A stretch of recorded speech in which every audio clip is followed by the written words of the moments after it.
Assalamualaikum. Today my topic is ADB organization. ADB Asian Development Bank, एशियाई तरक्याती bank formation establish. ये कब इसकी बुनियाद रखी गई? 19 दिसंबर 1966 को 19 दिसंबर 1966 को। और इसका हेड क्वार्टर कहाँ है? मानिला, फिलीपींस में।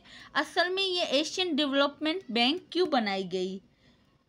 ADB एशियन डेवलपमेंट बैंक, जो कि एशियाई पैसिफिक रीजन के ग्रोथ के लिए एशियाई पैसिफिक में जो भी कंट्रीज आती हैं ADB की मेंबर्स हैं, उनको ग्रो करने के लिए, जैसे कि उसकी सोशल इकोनॉमिक डेवलपमेंट के लिए या फिर लोन्स या technical assistance and grant, investment and provide equity करवाती है और प्रोमोट करती है